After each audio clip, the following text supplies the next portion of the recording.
박상용 검사 건을 좀 지금부터 집중적으로 좀 이야기를 해야 될 것 같은데 조금 전에 이건태 의원은 이제 직무정지 후에 이제 징계가 이루어질 텐데 최하 정직이다.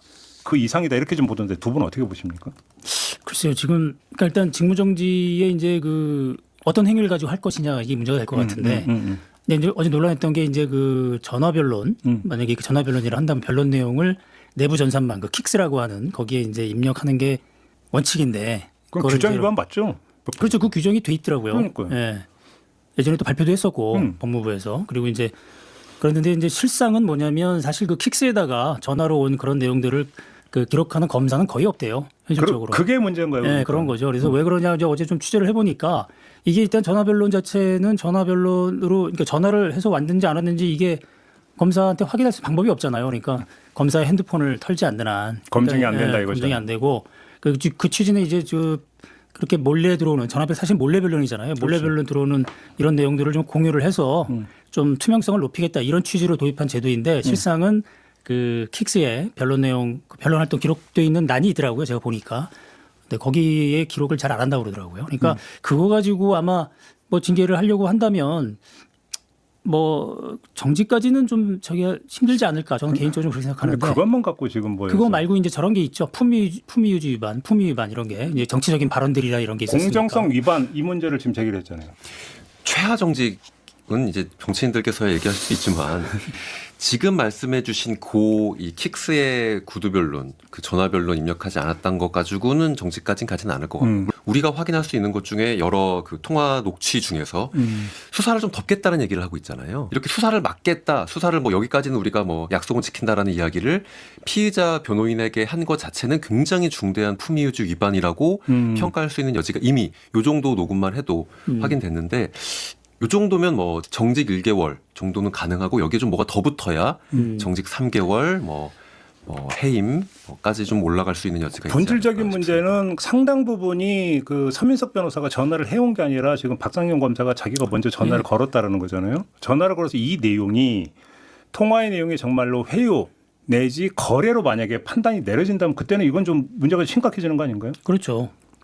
그리고 원래 그리고 이게 박상용 검사 자꾸만 이제 뭐 변호인 쪽에 먼저 형량 거래를 제안해 왔다 이렇게 주장을 하는데 자기 응대만 했다고 그러죠. 예, 그런 얘기인데 뭐 이런 내용 자체가 지금 통화를 봤으면 뭐 부장님 저희 좀 도와주세요. 뭐 부탁드립니다. 이런 표현들을 보면 일방적으로 이렇게 변호회사 쪽에서 형량 거래를 세게 제안한 것 같지는 않고 그리고 이 전화 변론에 또 과거에 이루어졌던 패턴을 봤을 때는 또 이게 전혀 안 맞아요. 원래 전화 변론은 사실 형량 거래 전화 변론은 검찰 고위직 출신 정관 변호사가 검찰 고위직한테 전화를 해서 형량 거래를 하거든요. 왜냐하면 고위직 간부 그 고위직 출신 변호사가 검찰 고위직이 후배일 가능성이 크죠. 같이 근무했을. 그렇죠. 수사검사는 진짜 차이가 많이 나는데. 속칭 이제 내가 데리고 있다네. 뭐 이런 그렇죠. 식으로 그러는 거죠. 그래서 예, 유명한 사건들이 많이 있습니다. 아마 우리 아마 기억하실 거예요. 예전에 이용호 게이트라고 그 큰 게 있었어요. 있었죠. 2000년인가 2001년에 있었는데 무슨 내용이냐면 이용호라는 그 사업가가 여러 가지 정관계 로비를 했었죠. 근데 그게 적발이 돼가지고 수사를 했는데 긴급 체포를 합니다. 2000년에 서울중앙지검 특수부에서.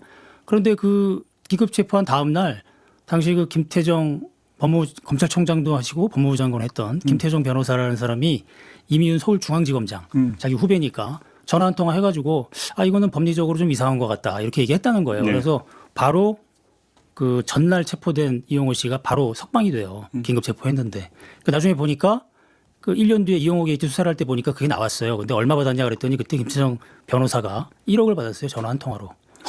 그래서 난리가 났죠. 그래서 이거는 전화 변론을 그 처벌해야 된다라는 그런 논의가 많이 있었는데 수임료라고 얘기하니까 처벌할 근거가 없잖아요. 그래서 대한변협에서 과태료 400만 원인가 내고 끝냈어요. 그래서 예, 그 이후로 쭉 그 문제가 됐다가 이제 2020년에 이 킥스에 기록하라는 이런 이제 규정이 생긴 거죠. 그 2020년이 윤석열 검찰총장 시절 아니에요? 예, 이른바 검찰개혁 우리 검찰도 검찰개혁에 동참하겠다라고 해서 만든 규정이거든요, 이게. 말씀하신 것처럼 전화 변론이 사실 정관예우의 온상이었고 그렇죠. 심지어 이게 뭐 정관예우가 실제로 작동돼서 온상이었을 뿐만 아니라 피의자 입장에선 형사 사건을 지금 당한 입장에서는 정관한테 갔어요. 그래서 뭐 1억 좀 줬어요. 통화 좀 해달라고. 그런데 피의자 입장에서 의뢰인 입장에서 전화를 한지 안 한지도 몰라요. 실제로 정관이 전화를 했다라고 얘기를 해놓고 나서 안 했을 수 있는데 결과가 안 좋고 나면 야 내가 전화를 했는데 요즘에 빡빡하더라 라는 방식의 사실상 사기. 그래서 이 전화 변론은 예를 들어 서면을 제출하거나 뭐 그 방문하면 출입 기록이 남고 서면 제출이면 당연히 수사 기록에 서면이 첨부되기 때문에 이 사람이 변론 활동을 했다 안 됐다가 확인이 되는데 외부에서도 전화 변론은 그런 게 확인이 안 되기 때문에 이게 문제가 계속 오래전부터 나왔고 심지어 전화 변론의 핵심은 기록이 안 남는다는 핵심 때문에 기본적으로 정관 이후를 막기 위해서 뭐 고위 검찰 같은 경우는 이제 은퇴하고 나면 그러니까 퇴임하고 나면 그 1년 동안은 자기가 근무했던 지역에서 개업을 할 수 없는데 예를 들어 서울 고검장이라면 서울 지역에서 개업을 못 하는데 서울 사건들을 할 수 있는 거죠. 몰래 수임계 내지 않고. 그래서 2016년부터 논의가 이루어졌다가 2019년 10월에 윤석열 검찰총장이 한참 기세 좋을 때 정확히 워딩이 이렇습니다. 검사가 변호사에게 구두 전화 한 통이라도 받으면 무조건 전산화에 기록으로 남기겠다. 어이구. 무조건 전산으로 기록으로 남기겠다라고 하고 이렇게 윤석열 검찰총장이 당시에 이야기한 이후에 1년 후에 정확하게 기침이 만들어지나 이게 대겸 예규인데 그 관련 기사에서는 요 언급이 안 돼서 좀 아쉽더라고요. 이게 정확하게 어떤 이름이냐면 형사사건 변호 활동에 관한 업무 지침이고 이게 2020년 10월 28일 날 제정이 됩니다. 네. 여기에 제7조를 보면 7조 3항입니다. 검찰 공무원은 취급 중의 사건에 관하여 변호사가 전화 등에 의한 구두 변론을 하면 킥스에 변호인, 변호사의 변론 활동 내역 그리고 일자 등에 입력을 하고 이 입력 내용은 사건 처리가 완료된 후에도 영구 보존한다. 네. 라고 기재가 되어 있고 만약 킥스에 입력을 못한다 하더라도 검찰 공무원은 킥스 입력이 불가능하면 구두변론 관리 대장을 작성해서 매월 말일까지 기관장에게 제출하고 기관장은 제출로부터 5년 동안 보존한다라고 해서 규정은 잘 돼 있고 어저께 박성영 검사 나와서 그런 얘기 하더라고요. 첫 번째로는 변론이 공호했다. 그러니까. 근데 여기 그 규정 어디에도 변론이 공호하면 기록하지 않는다는 내용은 없고 그렇죠. 두 번째로 이 수사팀 내부에서 이미 뭐 공유했다. 수사팀 내부에서 공유하는 거를 면제 조건으로는 하진 않고 있습니다. 그래서 네, 이거는 명문화된 규정이고 업무 지침이고 대검 예규고 이거를 따르지 않았을 때는 당연히 뭐 징계해도 되고 뭐 규정 위반도 되는데 저는 이 분이 법률가고 뭐라 그럴까요? 이제 개업 내란 이후에 법률가에 대한 사회적인 뭐 신뢰와 평판이 땅에 떨어진 거는 누구보다 잘 알고 있지만 최소한 법률가라는 건 규범을 다루는 사람이기 때문에 네. 자기가 규범의 대상이 됐을 때도 좀 겸허하게 인정하고 그렇죠. 뭐 내가 이건 따르지 못했다라고 그냥 인정하고 끝나든가 왜 이렇게 막 뭐 변론이 공호해서 기재를 안 했다는 둥 이런 얘기를 길게 하시는지 모르겠어요. 아무튼 이거는 명백한 명문 규정을 위반한 사안이다라는 것들을 한번 확인할 필요가 있을 것 같습니다. 아무튼 어제 박상용 검사가 인터뷰 과정에서 이제 수사팀과 공유했다는 이야기에 따르면 전화 변론과 관련해서 수사팀 전체가 공유를 했고 거기서 박상용 검사가 응대를 했던 거래 제안을 했던 이게 단독 플레이도 아니고 팀 플레이였다는 얘기가 돼버리는 거잖아요. 오히려 자기가 문제를 더 심화시켜 버린 거죠. 그렇죠. 윗선까지 다 보고됐다는 얘기고 원래 수사를 하게 되면 그 일보라고 일일보고라고 해서 그날 수사에서 어떤 내용들이 있었고 이런 것들 다 윗선에다 보고를 하거든요. 네. 그런 걸 보고 이제 지검장들이 판단을 하죠. 수사지휘 할 때. 그러니까 이제 어제 얘기는 그 얘기인 것 같아요. 근데 자기는 킥스에 입력은 하지 않았다. 왜냐하면 모든 검사들이 안 하고 있으니까. 어제 쭉 취재를 해보니까 그 이문정 검사장 지금 뭐 이문정 검사 정도는 할 줄 모르겠으나 그런 얘기까지 하더라고요. 그러니까 일반적인 수사 검사들은 이런 걸 거의 안 하는 거죠. 상대 그런 거고. 또 어제 얘기 중에 저는 좀 귀에 이렇게 박히는 게 이제 그 6월 19일 날 통화 내역 끝나고 나서 이제 그 변론이 결국은 공호했다는 얘기를 하잖아요.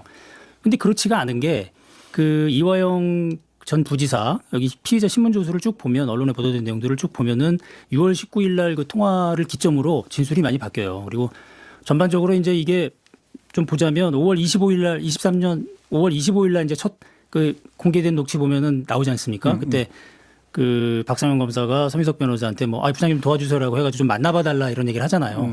그 무렵 전후로 해서 이화영 씨 진술이 엄청나게 오락가락합니다. 처음에는 방북 비용 이거를 쌍방울 쪽에서 대납했다는 거 이거를 이재명 지사한테 보고했다라고 했다가 그다음에 또 다른 날 보면은 6월 9일인가 이 조서를 보면은 이렇게 돼 있어요. 아니 나는 쌍방울 쪽에 방북 비용을 요청한 사실 자체가 없다. 그리고 방북 자체를 부탁한 적도 없다. 이렇게 엄청나게 변하다가 또 6월 15일 되면은 지금 변호사랑 제가 협의를 다 해가지고 이거 했는데 진술 내용을 좀 솔직하게 얘기했다라고 하면서 이제 다시 그 방북 비용 대납 사실을 자기는 지사한테 얘기했다 이런 식으로 하거든요. 그리고 그러니까 그 6월 18일 날 그리고 나서 6월 18일 날 보면은 박상현 검사가 집요하게 그걸 묻습니다. 아, 그럼 방북 비용 대납이 총 800만 달러 중에 500만 달러는 스마트폰 그 스마트팜. 사업이고 그 상이고 300만 달러가 그 돈이란 얘기냐라고 물어보니까 자기가 그런 취지 그런 정확히 집어서 얘기하지 않지만 그런 취지로 이재명 지사한테 보고한 건 맞는 것 같다 이런 식으로 나와요. 그리고 나서 6월 19일 날 그 문제의 그 통화가 있었던 거죠. 서민석 변호사하고. 그렇죠. 아, 이거 확실히 이재명 주범 그다음에 이화영 종범 이렇게 가야 된다. 이렇게 가야 우리가 확실히 해줄 수 있다는 게 나오고 6월 19일 날 전화하고 난 다음에 6월 21일, 25일 쭉 하다가 6월 30일쯤에 최종적으로 아, 그 400만 달러는 그 이재명 지사도 방북 비용인 줄 알고 있을 거다. 내가 보고했으니 이런 식으로 얘기 나오거든요. 물론 이제 그 다음에 8월인가 그 재판에서는 전면 다 부인을 하죠. 공판에서. 그러니까 어제 얘기해서 뭐 6월 19일 날 통화 내용에 그 전화 변론 내용 이게 공허했다라는 얘기는 본인의 지금 그 피의자 자기가 묻고 자기가 저기 이화영 부지사가 답하는 그 피의자 신문 조서하고 내용이 안 맞는 거죠. 그러니까 정확히 상당히 그 임팩트 있는 그 통화였던 거죠. 10월 19일께. 예. 대부분 지금 말씀하신 것처럼 전화변론의 핵심은 안부 인사예요. 전관 고위급 검찰이 현직 고위급 검찰에게 그렇지. 잘 지내? 안녕, 나 요즘에 변호사 하고 있는데 아이고 내가 이 사건을 요즘에 수행하게 됐는데 구체적으로 이야기 안 하죠. 아 뭐 어떻게가 아니라 안부 인사의 안부 형식. 인사죠. 그러니까 그런 거를 공허하든 아니면 뭐 오랜만에 만나서 어디 뭐 밥 한번 먹자라고 얘기를 하는 거든 어쨌든 사건과 관련된 전화를 받으면 기록을 해라. 그렇죠. 날짜, 변호사 관련 사건, 그리고 이게 양형인지 정상인지 사실관계인지 이런 것도 기록해라. 그리고 이걸 그 수사팀에서 공유했다고 그러잖아요.